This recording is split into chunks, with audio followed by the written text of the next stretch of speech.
Gonna give a couple of minutes for people to join the stream. Check internet connection and try again. What is that supposed to be? We're gonna turn my phone on silent. Oh no. Don't want that. No, thank you. Don't start playing stuff.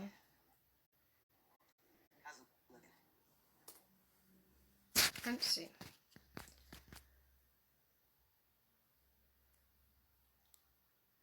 Oh no, we don't want that. You don't need to see my messy ass room. Hello, one viewer.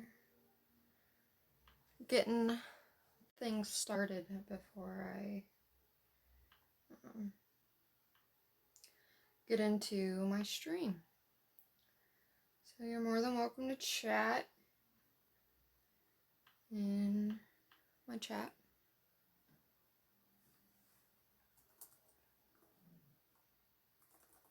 Trying to get my link shared to get people to join. Got my tea. I have a root beer tea at the moment.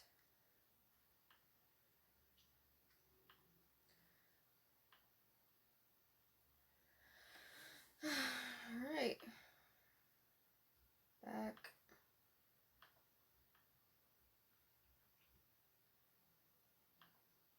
Paste. There we go.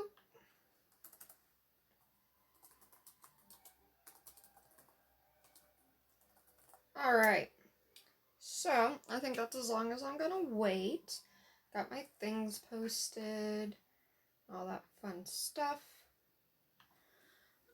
So a couple announcements. First, this is a book club book discussion for a book club I run on Facebook called Well Read Till I'm Dead.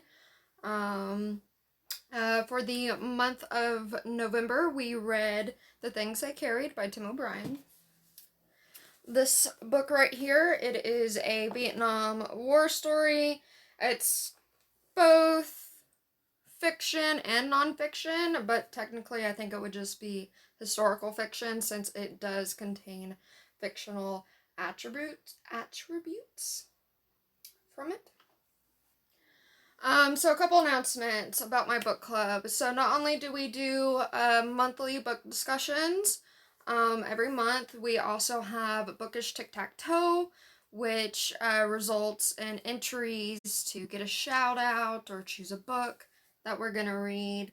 And starting next year, I am actually doing a 2021 reading challenge.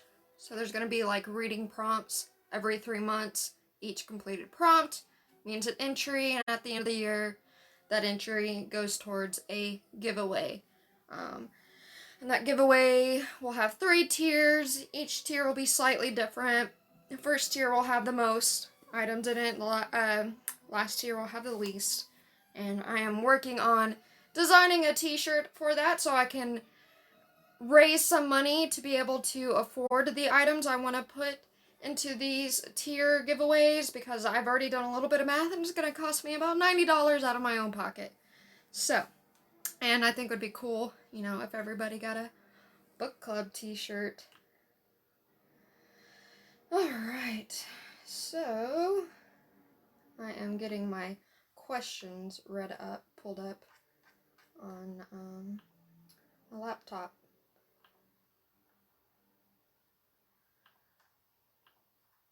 Ooh,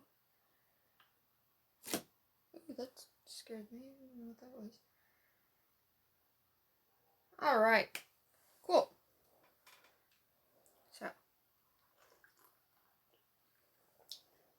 So, during the month of November, I only had one person participate in my book club discussion, and they only answered like 5 questions or so. So, unfortunately, I'm only gonna have a couple of questions or a couple of answer to my book club questions to like rebuttal or if I agree or disagree and why. So this stream might be a little bit shorter than my other ones because I'm only gonna be really saying my answers to these questions. So, don't have a lot to go off of. So again, the book we read in the month of November was The Things I Carried by Tim O'Brien. And it does not have a synopsis on the back of this book for whatever reason. But basically, this is a Vietnam War story. We actually do follow Tim O'Brien and a couple other soldiers in this book. Tim O'Brien was a veteran, is a veteran. He's written several books, and I think a lot of them are war stories. So we're going to talk about this. Pretty excited. Don't have a lot to synopsis to give for it simply because the book it's weird the way the chapters are set up. Each chapter is like a mini story, a mini war story, if you will. I don't know if I would call them chapters or a collection of short stories or a collection of essays, but like each chapter is typically something different or reflecting back on a previous story that was mentioned in one of the previous chapters. So, oh, and this stream video is also going to be posted on my book club page on Facebook, Well Read Till I'm Dead. So my members can come back, watch what I said, that sort of thing. And I'm also going to archive it on YouTube as well. So, all right. So the first question I asked was, The Things I Carried, a work of fiction or nonfiction? Did the author do anything to muddy the waters between the two categories? My participant said, I think it rides the line between both, but is technically fiction, given that many of these stories were based on the real experience of Tim O'Brien. It starts to lean in a bit into nonfiction territory. Yes, so it is technically both. Some of these stories in here are speculations of maybe what are some of the other soldiers that he was in war with and like what happened to them afterwards. Some of them are true stories but highly exaggerated and other things like that. That's why I said at the beginning there is truth in it, but it's exaggerated or fluffed up. And there is there's also a part where he's like, I killed a person, but I also didn't kill a person. So it's like, which story is the true story? Both could be fake, both could be real. So, yes, it's both fiction and nonfiction. I wrote it down in my reading journal as historical fiction. Sorry, I just ate, so I got a little bit of food in my throat. And I'm drinking can you see that without me spilling it? I am drinking a root beer black iced tea. It's pretty delicious. Oh, and I want to show my shirt. I think it's funny. I'm going to wear it to work tomorrow. Hopefully I don't get in trouble. Because it's not censored. Alright, so why do you think Tim O'Brien titled the book as he did? What physical objects did the soldiers carry, and what do these objects mean to their survival and mental health? So the title is The Things I Carried. Let's see. My participant said, while they certainly carried many items to help ensure survival, the important ones were the title trinkets that reminded them of home and gave them something to hope for and to return to. Although those items might not have weighed as much, they were much more important to keep the men from giving up and gave them something to fight for. So at the very beginning of this book like goes into an extreme detailed list of like the types of weapons they're carrying, ammunition, food, cooking supplies, and tells you the weight of each of these items. And it's some pretty heavy items when you put them all together. And then they also talks about like this, a soldier carrying a picture from his girlfriend from high school before he came to the war. Somebody has his girlfriend's pantyhose and he wears them around his neck. Things like that, kind of mementos, reminders of what's back home for them. I can't remember everything off the top of my head, but the things they carried isn't only what they physically carried, it's obviously also what they carried mentally and emotionally. So even if they had these trinkets and whatnot that didn't physically weigh much, they emotionally or psychologically weighed more than the actual physical things that they carried. And they continue to carry these psychological things even after the war. It's the whole title. So, next question. This question did not get answered by anybody, so you're just gonna hear what I have to say about it. Question is, the things they carried is full of different points of views. The use of first person I, the use of second person you, and the use of third person he, she, they. Why do you think O'Brien slipped back and forth between the different points of view? How did it affect your reading experience? So, again, like I said, these are like, I'm gonna just show you. These are pretty much like collections of essays or short stories. And it's not necessarily linear, like each one has its own title. This is a used book. I didn't write in this, somebody else did. Love is one chapter name. Let's see. Enemies is another. The Dentist. The Sweetheart. The Sweetheart of the Song of Trabong. Like, each different story, while most of them follows Tim O'Brien and his point of view, whether they're fictional or non-fictional. Again, as I mentioned before, there are some like speculation stories of maybe what happened to the other soldiers that he was in war with, what happened to them afterwards, other people's point of views. And it can get very confusing because when you're reading it at first, if you don't know anything about the writer, you don't know if Tim O'Brien, when he says I, if he's talking himself, or I, the character that he's created that you're following around in the story.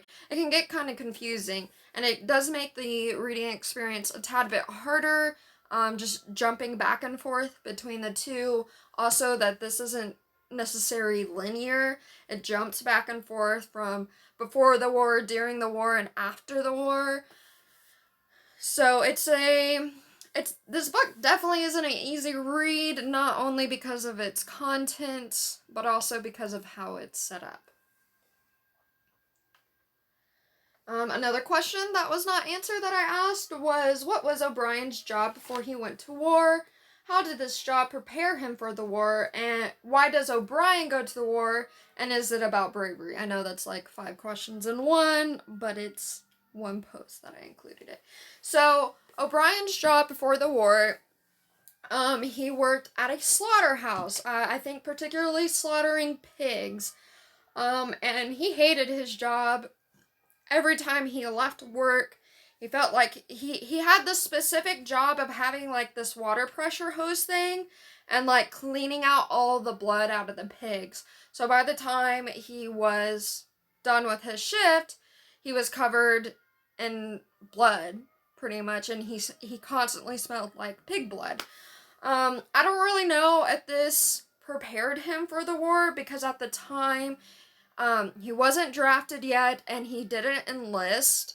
But I mean, one can say, oh, he's covered in the pig's blood, just like later after the war he's gonna be covered in Vietnam citizens' blood or other Vietnam soldier's blood or stuff like that. I mean, I guess you could try to like connect the two. I personally don't see it. And O'Brien goes to war because, again, he is drafted. He is not enlisted. And he goes to war. He was gonna run away to Canada and planned on it and was like at the border, but he couldn't because he was not brave enough to run away from the things that him and his family and his country expected of him. So it's not about bravery. In fact, it's the opposite of bravery, or that's what Tim O'Brien wants us to think. I think some people might argue that running away would be cowardice. But he didn't join the war because he was brave. He joined the war because he didn't want to be shamed from his family. He didn't want to he didn't want to shame his country.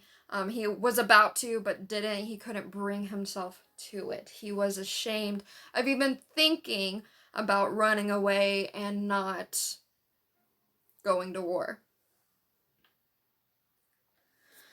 Another question that was unanswered was, do the soldiers ever fight each other? Why do they fight? How is it fighting different or similar than what goes on with the enemy? So the soldiers obviously fight each other. They like to, they kind of act like brothers or best friends. You know, they give each other hard times. They might pull pranks on each other. And in one instance, Tim O'Brien gets shot, and he is taken away momentarily to a hospital to recover. And when he comes back to his group, a new guy in the group has joined the other soldiers that he was with, and he was angry because he felt like this new guy took his place, and now that he's here, Tim O'Brien is no longer part of the guys, that this is no longer his family, that this is no longer somewhere he belongs, and he was angry about that. So him and another soldier that's one of his friends decide to play some mean tricks on the new guy. Psychological sort of things, like making him think that they're enemies, you know, while he's on watch, or stuff to that extent. And it is similar to the enemy, how they fight with the enemies, and it's not necessarily the soldiers themselves. I see the correlation because of some history about the Vietnam War that is not talked about in this book. I don't know if it's not talked about in this book because it's not seen as relevant, or if maybe Tim O'Brien didn't know about it when he was in the Vietnam War. But basically, there was psychological warfare during the Vietnam War. Helicopters would go around with these loud-ass speakers and play sounds. And these sounds that they would play would be like their ghostly ancestors, like crying from hell or something to that extent. It had a very significant cultural, significant meaning to the people of Vietnam. So imagine being at war, because I mean, even during this book, American soldiers talk about hearing the forest talk to them and hearing ghosts talk to them and that sort of that thing. So I'm kind of like, is this also a reference to the psychological warfare that was used? I don't know. It's never clearly spelled out. But if you look it up, I don't know exactly what the sounds the American army would play to fuck with Vietnam soldiers and Vietnam citizens. You can look it up, but that's kind of like the psychological games he was playing with his other soldier, I think, is very similar to what actually happened in the war in real life, even though it is not mentioned in this book. So that's my correlation. And it's a very interesting subject. There's lots of YouTube videos on it if you don't want to read about it. If you want to watch a documentary or something about it. I cut my finger. I have no idea what I cut it on. Whatever. Okay, let's move on. So, another long-winded question I asked that nobody answered was in How to Tell a True War Story, which was one of these short stories in this book. O'Brien says a true war story is never moral. It does not instruct nor encourage virtue, nor suggest models of proper human behavior, nor restrain men from doing things men have always done. If a story seems moral, do not believe it. If at the end of the war story you feel uplifted, or if you feel that some small bit of rectitude has been salvaged from the larger waste, then you have been made a victim of a very old and terrible lie. There is no rectitude whatsoever. There is no virtue. What is your reaction to this quote? Can you think of other movies, poems, novels, or short stories that hold the same sentiment? I completely agree with this. You should not be, wow, this story was so inspiring, that you gain some sort of morality or virtue from reading a war story. I don't think any, in my personal opinion, in general, nothing good comes from war. The Vietnam War, I do believe, is a stain on American history in comparison to other wars, because it was a war that was completely unnecessary, and didn't need to happen. I feel like a lot of I can't think of any specific movies or books that also kind of have the same sentiment off the top of my head, but I know there are lots of them out there that express the same sentiment about war. Another question that went unanswered was your understanding of war expanded by reading this book? How? How? What are some of the startling or surprising elements you learned about? I've read this book before. Reading the second time, I don't know if I learned anything new that I didn't previously. I definitely noticed more things than I did previously from when I read it. But from the first time I read this till the second time I read this, I did learn about the psychological warfare that went on in the Vietnam War. I don't know. I can't say that it was expanded, because again, it's a historical fiction. If I read a nonfiction book about the Vietnam War, which I haven't, and I probably should, then I would say yes. Especially if it wasn't on the side of America. Oh, look, we won this war. The people who won wars are the ones who write history, or whatever the quote is. So, a non-biased nonfiction book, I think, would be really the only way I feel like I could learn something from the Vietnam War. I think in this book in particular, if anything, what it teaches you is how hard war can be on people and people's mental health, if anything.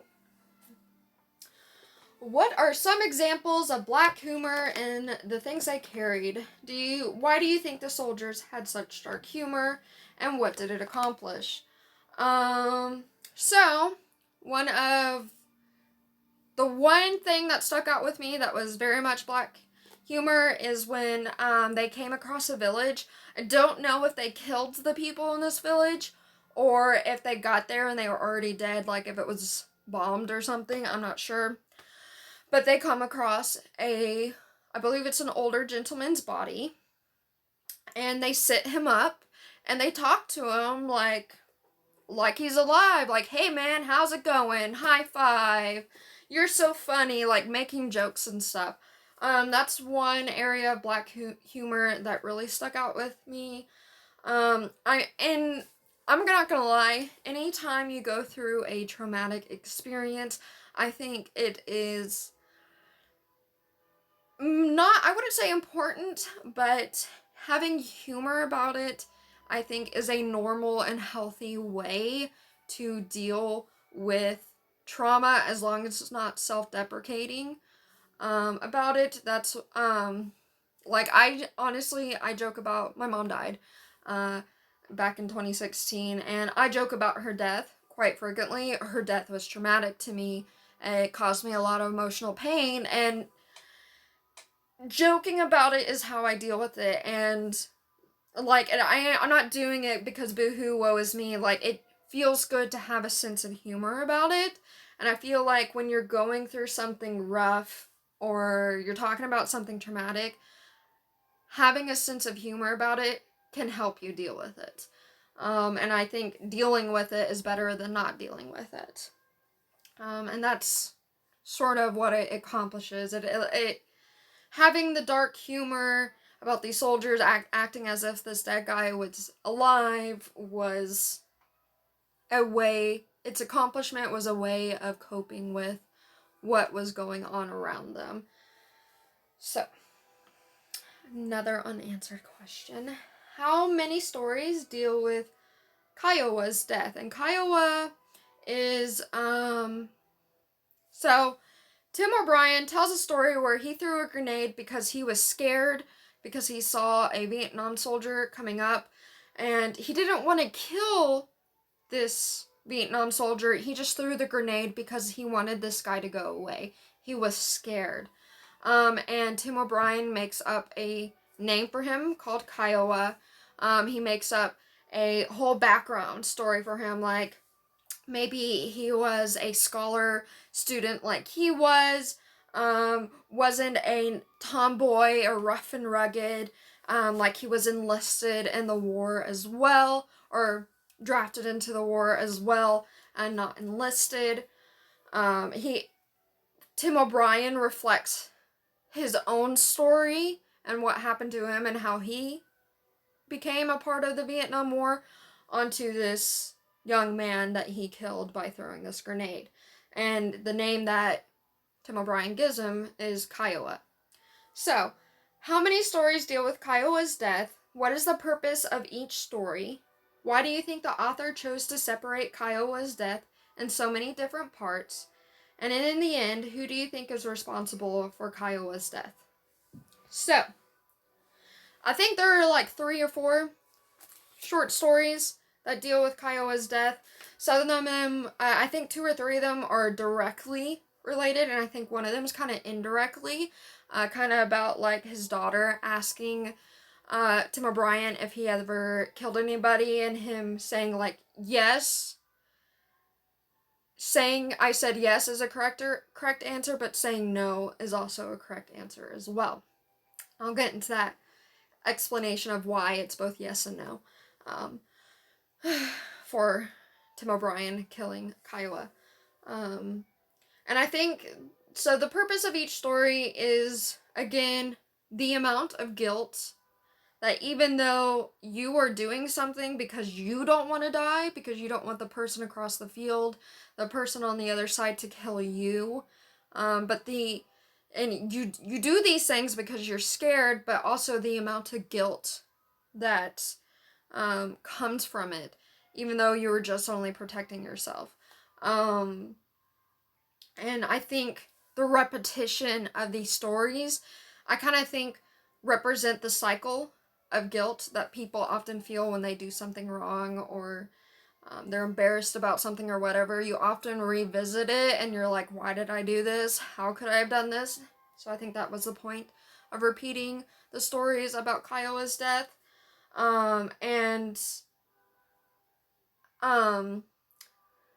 For who's responsible for Kiowa's death. So, in the first story about Kiowa, Tim O'Brien says he threw the grenade to scare off this Vietnam soldier because he was scared. And that he was the one to throw it, and therefore he was responsible for Kiowa's death. But later, after he has the discussion with his daughter about, yes, I did kill this man, and no, I didn't kill this man, it turns out Tim O'Brien was there when Kiowa died. However, it was a different soldier that had thrown the grenade, not Tim O'Brien himself. And he still felt guilty and responsible for this young man's life being taken away. And I don't think you can put the responsibility of Kiowa's death onto one singular person, because I think in a sense everyone's guilty. The American government, the soldier that actually threw the grenade, the fact, and I'm not going to, well, technically Tim O'Brien wasn't responsible for it. I think his guilt of him being in the war alone is enough to make him also responsible. I don't know if that makes any sense. But in the end, I think everyone is responsible for Kiowa's death. Because if Tim O'Brien died, and because he reflected himself on Kiowa, it would also be everyone else's fault as well, or Tim O'Brien's fault, if that makes sense. I don't know if you're following, but whatever. Next question. O'Brien uses repetition as a storytelling device. How does this writing technique affect the narrative? Again, I said Kiowa's death stories, I think, come up again and again, because of how guilt is a cycle. It comes and goes. And I definitely think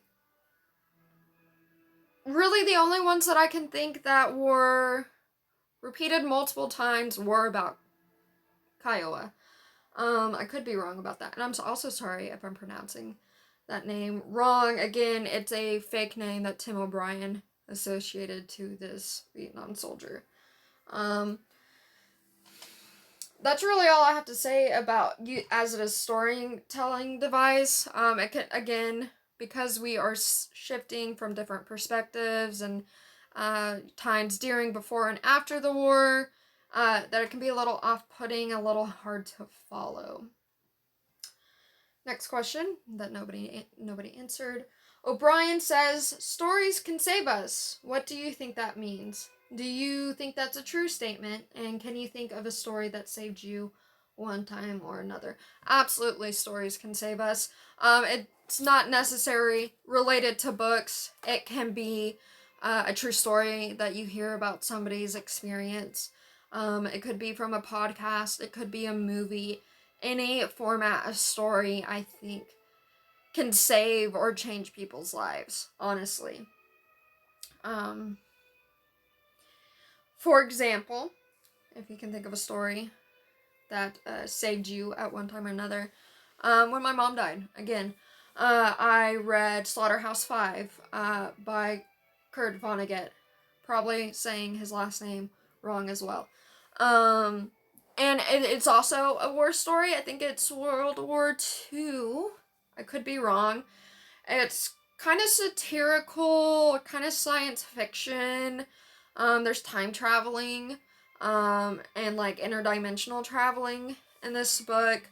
But there's a very long quote somewhere in the beginning of the book that it was said something along the lines of, time is not linear. It's silly to die at somebody's funeral because, in one point in time, since time is not linear, just at the certain point of time is this person this person who is dead is not okay, but in another period of time that is still happening right now, they are okay and live and well.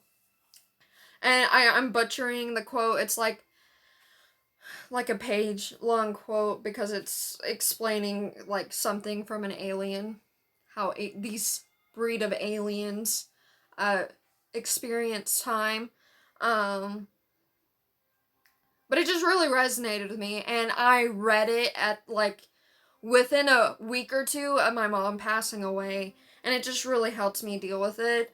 I definitely needed that book when I was going through that, and I think everybody has some sort of story like that where they were going through a rough time and they just stumbled upon something, or somebody like a YouTuber or something that just really resonated with them and helped them deal with whatever was going on with their lives. Another unanswered question. Was many book clubs have read a plethora of fiction and nonfiction books on World War II. How might reading about World War II might be easier for participants than reading about Vietnam or more current conflicts? I think anytime you read anything more current, I feel like there are a lot more emotional factors that go into it. And a lot of people are going to get up in arms if you have a disagreeing opinion about them from that. So that's one thing. But also, the Vietnam War was a senseless war. And like I said before, it is kind of a stain on American history. Not like we don't have a lot already, because we do. But in terms of war, I think that's why there aren't, our book clubs don't read as many Vietnam Wars. I think Vietnam is still a controversial subject for many, and it's easier to distance ourselves from World War One and World War Two, considering the time periods, the years in which they happened in. But since Vietnam was so recent, I think it's harder to pull yourself away from that, and people have a harder time discussing it.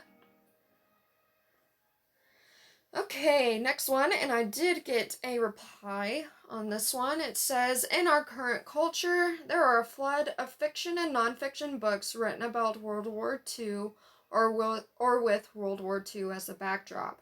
There are not nearly as many popular novels and nonfiction tales set against Vietnam. Why do you think this is? And again, I think my answer from the previous question can be applied to this one, so I'm not going to answer this one. I'm just going to read the comment that I got from the participant from this group. And they said, I think because Vietnam is considered much more of a senseless war and a smear on American history, most people don't see that any good came from it, and plenty of people were staunchly against it when it was happening. Yeah. And again, I think the reason why there's more books, more books with the backdrop of World War II, is because we're more able to distance ourselves from it than we are with the Vietnam War.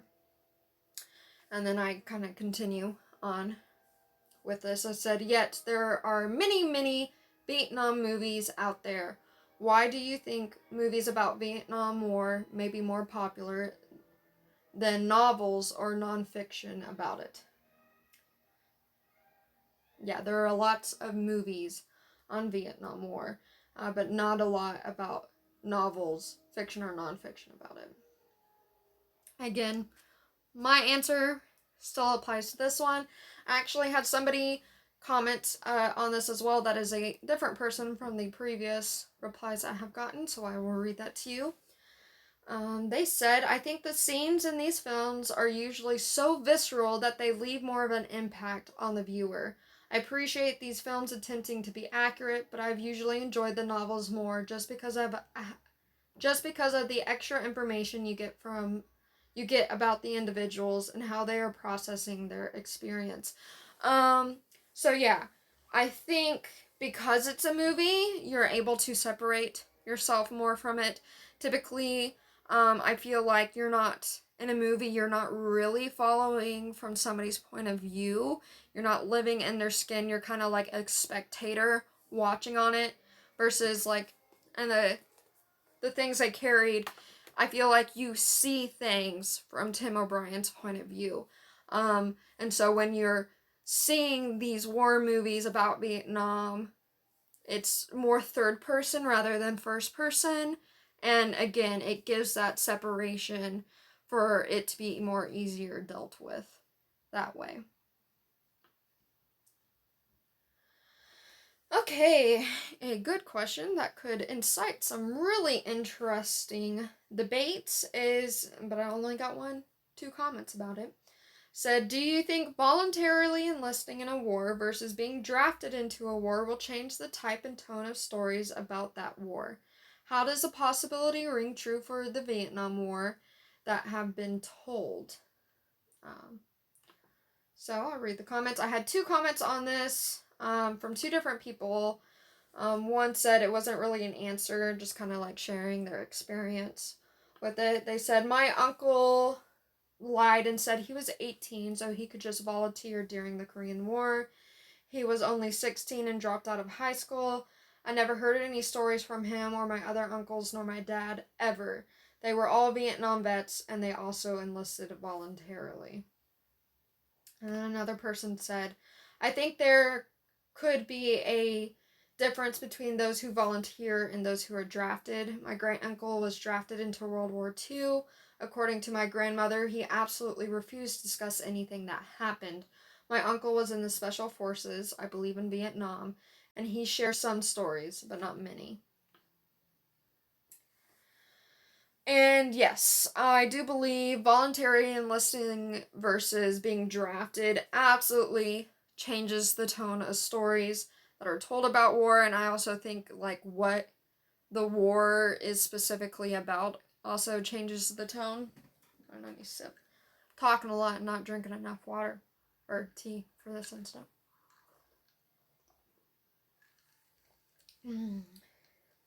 So I feel like if more people are drafted, or thank goodness the draft still isn't in place. I think people have a lot more resentment towards whatever war is going on. They feel they've been the soldiers that go into it will feel as if they've been sucked out of their normal life, that they're never going to be able to have a normal life again. That spouses and family members are going to feel like as if their family members have been taken away from them. And it creates a lot of resentment versus enlisting. Although,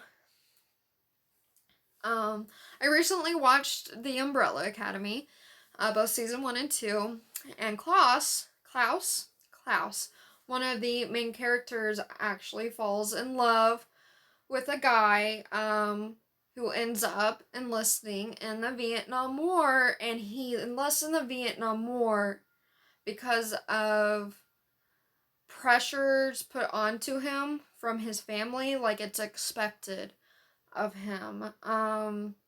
So I don't really know.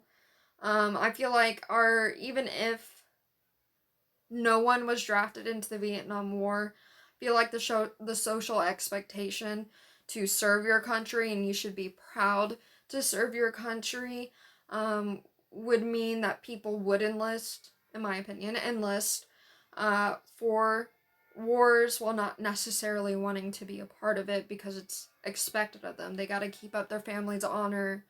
This is American culture. This is what I'm supposed to do, sort of thing.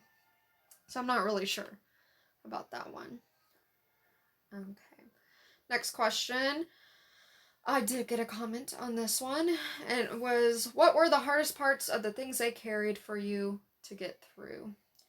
And someone said, the scene where one of the soldiers, can't remember which, was abusing the baby buffalo. I realize I'm falling into the trap of sympathizing more with the animal than the men, but it was still hard to read. Yeah, that scene was absolutely hard to read. And I replied to that, that is one of the tougher parts, and I believe because it's cruel to torture an animal to death. It was unnecessary. Well, yes, the war was unnecessary. I think it was supposed to be also a reflection on the war that these young men, some of them still technically mentally teenagers, are going into such a serious and deadly war, that you're pretty much killing the innocence out of these men, or their youth out of them. And also, I think one of the other ones that I found particularly difficult to read even a second time was so their team were like scouting out in a field. They were like just kind of chilling there, hiding, I guess. And it's raining, and then gunfire starts going off, and everybody's scrambling to get the fuck out of here. And at some point, one of the soldiers drowns in this field, and it's because this field is a waste field. This field is full of mud and poop. And because it's raining, it's become sludge, and the freak out of everything, he kind of got sucked into this mess and he dies in this shit field pretty much. And then later the soldiers come back to try to recover his body, and them struggling to find his body underneath this mess. I think that was also a really hard couple of stories to deal with. And that was the last question. So to top it off, I am going to read a review that somebody posted in this. I don't think I'm going to make commentary on it, but I just wanted to share it. And they said, "The Things I Carried is a collection of short stories told through the eyes of soldiers in the Vietnam War. Each story gives a reader a glimpse into scenarios faced by the soldiers during the war and some after. Several of these stories are written about other soldiers, and several feature O'Brien as the lead narrator.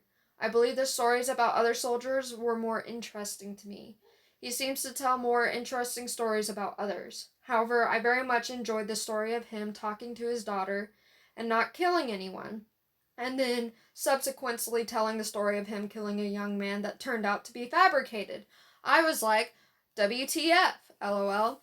O'Brien is an author I would like to revisit. O'Brien begins as someone who is scared and against fighting in the war. Through social pressure, he is convinced to go.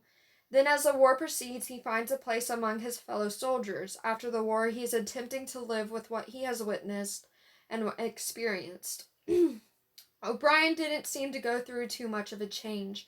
He was thrust into a position he did not want to be in, and was lucky to make it out. I love the short story format. I love the short story format. How it was split up and not it being linear was great. These kinds of books are interesting and should be read by people who may not understand what the Vietnam War was like for the soldiers involved. War is hell, but Vietnam was a special kind of hell." And there's quite a few comments on there, so let me see if I find any good ones, and I'll read them to you. I think that was an excellent review. Here, this is what I said. I said, "It wasn't O'Brien who killed Kiowa, but he was there when he was killed by another soldier. I don't remember who specifically. He felt guilty. Both statements, I didn't kill anyone and I did kill someone, are both true sentiments. It kind of messes with you." And the person who wrote this review stated that he wanted to get a hard copy of this book, and he was thinking about gifting it to his dad for Christmas, and I thought that was awesome. So, even though I didn't get a lot of participation, it does seem like those who did read it did enjoy it or did gain something out of this book.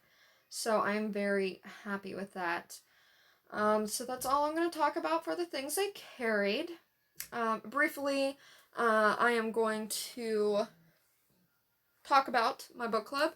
Again, my book club is Well Read Till I'm Dead. We are on Facebook. It's actually linked on my Twitch profile somewhere around here. You can join our group. Be sure to answer any questions and agree to the group rules if you want to join. Not only do we do book discussions, but we have Bookish Tic-Tac-Toe, and next year we are having our 2021 reading challenge that will last for the whole year, that will result in a giveaway at the end of the year. Super excited about that. So, and before I go, the next book that we are reading for the month of December is Disappearing Earth by Julia Phillips. I haven't actually started reading it. I really only looked at the first 2 pages and the map that's provided at the beginning of this book. And basically it takes place in Russia, and 2 girls go missing, and it takes, I believe it takes point of view from other women in their society or in their village rather than the girls who went missing. So, pretty excited to read this. Probably going to start it tonight. Coming up, we have a couple of science fiction books that we're going to be reading. We got a young adult dystopian novel coming up that we're going to be reading. And here soon, we're actually going to be voting on another series of books to read for the book club that will probably fill out everything that we're going to read for the rest of the year.